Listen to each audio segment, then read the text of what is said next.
So I have a question for you, and it's one I want to unpack. That gun that you carry on your hip every day, is it a useful tool or is it really a Woobie? Let's talk about it. You know what a Woobie is, right? It's that poncho liner that every soldier in the Army since Vietnam has had, and it's their best friend in the whole wide world. It's soft, it's warm, it can be used as a pillow. It's a comforting thing that reminds a soldier that it's not always hardships. I don't know why they didn't give us Woobies in the Navy. We could have used them too. And if you look in the dictionary in America, a Woobie is something that you give a child or somebody who needs something to feel better about themselves. It is a security blanket, something that helps them to feel secure and safe, and it doesn't necessarily make them safe. And I want to argue for most of us, the defensive firearm that we have on us is probably more like a Woobie than it is an actual defensive tool. You know, I read a great article, and I've been touting it around my social media spaces from a firearms trainer who has become a bit of a mentor to me and a more experienced trainer. His name's Carl Rain, and he runs KR Training outside of Austin, Texas. And Carl made a great presentation at the Rangemaster Tactical Conference this year that he's put online. I'll put a link to it in the description. Make sure you read it. It's multiple parts, but at least especially read part one. And this is what Carl said. In any given year in the state of Texas, which we can probably generalize from Texas to about the rest of the nation, that 93% of people did not train in any meaningful way with any defensive firearms. About 4% of people in any given year who were firearms owners in the state went and took a license to carry class, or a CCW class, what we would call it in Arizona. So those 4% of people, if you took a CCW class this year, then you're in that 4%. About 3% of people in the state of Texas took a different NRA class. Usually that's either going to be some kind of 4-H, some kids shooting sports, or some kind of basic pistol class. And finally, less than 1% of people who were firearms owners in the state of Texas took anything beyond their license to carry class, the basic class required for them to carry a firearm. So I want you to think about right now, just as those statistics are, which one were you so far this year? In this last 365 days, are you in the 93% of people who did not take any kind of training this year? Are you in the 4% who took your license to carry this year? Are you in the 3% who took some kind of NRA class this year? Or are you in the top 1% who took some kind of course beyond your license to carry class? Now, it's a good thing that if you look at the further numbers, about 22% of people in Texas that are firearms owners reported shooting at least 5 days in a calendar year. And so that means they're at least getting out to the range every couple of months-ish, but only about 22% of them did so. Think about it. That means almost 78% of people didn't hardly shoot their firearm, their defensive training firearm, at all in the year. Almost not. So maybe they might have done it 4, but if they don't do it 5 days, they probably won't do it 3, and most of those don't do it at all. Now, I'll say that handguns, generally speaking, are fairly intuitive to use.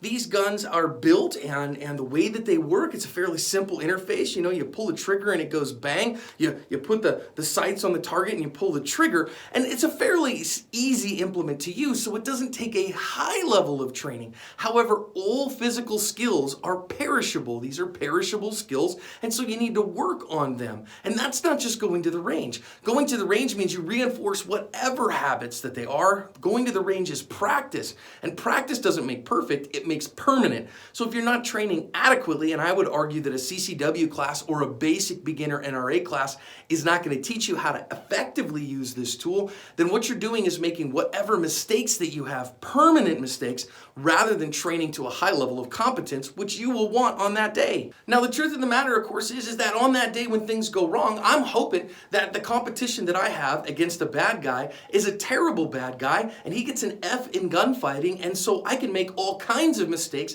and not be very good and still win that fight. And listen, I'm not talking about being John Wick. I'm not talking about being able to, fight off huge hordes of trained ninjas. That's not what I mean. So here's what I do mean as to whether or not you can decide whether the firearm that you're carrying on your hip is a Woobie or if it's really a defensive tool. Let me tell you a little bit of my story too, just so you get some background from me on how this went in my life. I started carrying a firearm because I was working in retail while I was going to graduate school, and this was in 2006.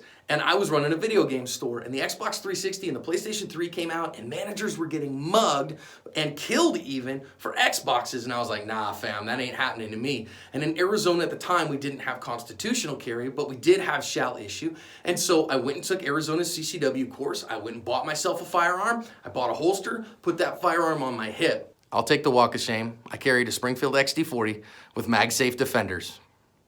I'm sorry. But about that time, I also started training in martial arts because my son, who was a little guy at the time, wanted me to do that, so we had that thing in common. So as we started working together in martial arts, I realized pretty quickly that that firearm on my hip was kind of more like a lucky rabbit's foot, like a talisman to ward away danger. It made me feel safe, but I realized pretty quick that I didn't know if I could really use it in a defensive encounter, especially when I started watching videos of what actually happens in those defensive encounters. So in that sense, it really was more of a Woobie to me than an actual defensive tool. It made me feel safer. It made me feel like, oh, okay, no bad guy can hurt me. But if I really needed to use it, I probably couldn't have. Now I solved that. I just said, you know what, I need to get competent with this, and just like I sought out competent instruction in martial arts, I started seeking out competent instruction in firearms. And that led me towards where, hey, I want to really do this, and that's why I started the training business actually, so that I could start writing classes off and writing ammo off and writing gun purchases off. That's the truth. So how can you tell if your defensive firearm is more likely to be a Woobie or to be a defensive tool? Well, let me suggest a couple of kind of standards that you might be able to use, that I use in my own life, that I encourage students towards, that might be helpful for you. First of all, I would recommend that you have tested your firearm thoroughly, that if you have not taken whatever firearm it is that you carry on an everyday basis and have put at least 500 rounds through it with zero malfunctions. 500 rounds with zero malfunctions, I'll allow one malfunction in the first 1,000 rounds, or in the last 1,000 rounds you've shot that gun. Then that gun is vetted enough that I know that it is reliable, that I can depend my life on it. I don't understand seeing people who carry guns and they bring them to class, they wear their carry gun in class, then they come and they shoot and the gun malfunctions like crazy. Why would you carry a gun that you have not thoroughly vetted, that you absolutely know it's highly reliable? Straight truth, this is my everyday carry VP9. This gun has had 14,000 rounds down the pipe without a failure. Now I know what you're gonna say, John, 500 rounds cost a lot of money. And you're right, 500 rounds is not a little bit of money. It's gonna be about $100 worth of FMJ, and then I'd suggest that at least 100 of the rounds that you run through the gun in those 500 rounds be the jacketed hollow points that you carry every day. And yeah, so that's gonna be maybe $150 for you to do that. But again, this is a tool that you're depending your life on, so make sure that it's utterly and completely reliable and not a Woobie. Secondly, I can't say it enough, take a class beyond your CCW class. Yeah, you might have taken the NRA basic pistol class. Yes, you might have taken your concealed carry class, but really neither of those classes taught you how to shoot. They taught you the law, they made sure maybe that you could meet an easy standard, but they didn't actually teach you the mechanics of concealed carry. So go get to a class that actually teaches you the good habits that you will need to successfully carry a gun every day concealed on your person, to get to that gun reliably, and to use it effectively in a fight. And that doesn't mean you have to take it with a huge national level trainer. Those are the expensive ones who will really get your skills up. But even a quality certified local trainer who is certified beyond the NRA standards, beyond the NRA classes, and into the classes that are a little bit more than that, the CCW skills and actual defensive pistol skills, those local instructors and regional instructors can really help you one class a year. Now note, I am absolutely not talking about any kind of legal requirement from the state. I'm not saying states should enact legislation. No, I'm not saying that. I'm talking to you about what you should do if you're going to carry a gun. If you carry a gun, it's because you want to protect yourself. And if you want to protect yourself and not have a Woobie, then you need to actually be able to use that gun in a defensive encounter. That's what we're talking about today. Third, I would really recommend that you check your proficiency. And I have a couple of proficiency standards that I would strongly suggest that you meet. Number one, I would put up a dot torture. I would strongly encourage you as a basic test of fundamental marksmanship skills. Sight picture, sight alignment, or sight movie, we like saying now, not sight picture. So sight movie, sight alignment, and trigger control. And you start that dot torture at 3 yards, and you work under instruction with a coach until you can get at least a 40 on a dot torture out of 50 at 3 yards. If you can't do that, or if you've never shot a dot torture, you need to go and see if you can handle it. The next standard that I want you to consider is going out to the range and shooting what we call a 5x5 drill. And what that means is, with the gun in hand, you take a half sheet of paper, take an 8.5 by 11 sheet of paper, fold it in half, put it on the target, and from a low ready, you shoot 5 shots at 5 yards in 5 seconds. You put those 5 shots on the paper, and that shows that you have the basic understanding of recoil control and of reacquiring the sight picture. If you can't do that, you need to work with a coach until you can. Third, a basic level of concealed carry proficiency means that from wherever you actually carry the gun, not from where you go on range day in your full battle rattle and in your range tuxedo, I'm talking about your actual concealed carry gear, that you can, on the timer, which you can get on your smartphone, you can, from concealment, put 1 shot on target at 5 yards. Now that's in that, really where we want is inside the nipples and collarbone to diaphragm. So you got about a 6-inch circle here. So a 6-inch, paper plate would be a good one. The A zone in an IDPA target would be another way that you can see that. And you want to be able to get your gun from concealment reliably with 2 hands, drive it out, put 1 shot on the target in under 2 seconds. This is why I tell you not to carry off body, because I will guarantee you, you cannot hit a single shot from an off-body carry location in 2 seconds. And when the balloon goes up, that's how fast you need to be able to do it. That's the national standard for concealed carriers.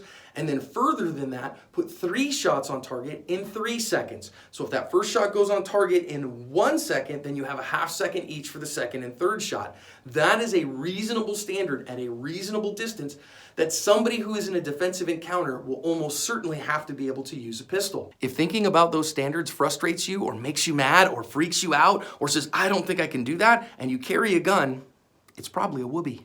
So be honest with yourself. Is your gun a Woobie, or is it an actual defensive tool? Now I want to think about the costs of what it might say if you were to say, I don't know, be in that 1%, that every year you wanted to take a defensive training class. Every year you wanted to, let's just say, get to the range other than that defensive training class 1 time a quarter. Other than that, you can use your dry fire skills to keep you up to a reasonable standard. And you wanted to actually get your pistol into a fighting working order. Well, that pistol, when you're doing that, the $200 or so that you're going to spend, say $150 feeding that gun ammo, is 1 set cost. Now, once you've done that, until you switch guns again, you don't have to sink that cost. So that $150 in ammo, let's set that aside. But let's think about the cost to actually go and train and go to the range. Let's think about the training class first. Let's say a good regional class is going to cost you $200 for the day for 8 hours of instruction by a good regional level trainer for a class beyond your CCW. Don't be upset at paying them $200. That's how they make their living. You want them to actually bring you good information and not be a slob and not be some weirdo who's teaching you nothing. Pay them their money. So that's $200. And let's say that you're going to burn 500 rounds of ammo in that day. That's about as high as I would say a single day class can really conceivably go. And again, we're going to talk about, 1,000 rounds of ammunition right now costs about $200. So 500 rounds probably cost you $100. So that class for the day, by the time you put lunch in there, you put gas in the tank and all that stuff, let's just say it's going to cost you $350.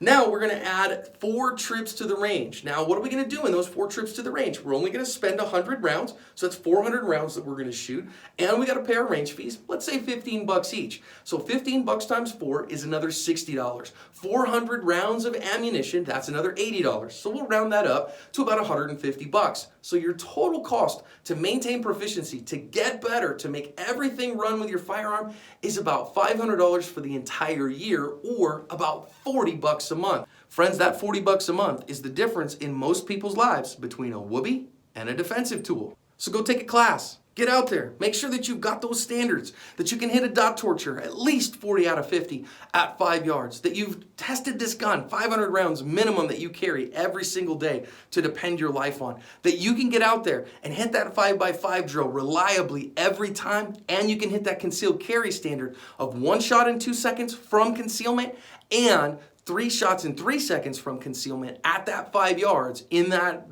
6-inch pie plate, so that you are not having a Woobie on you, you got a defensive tool.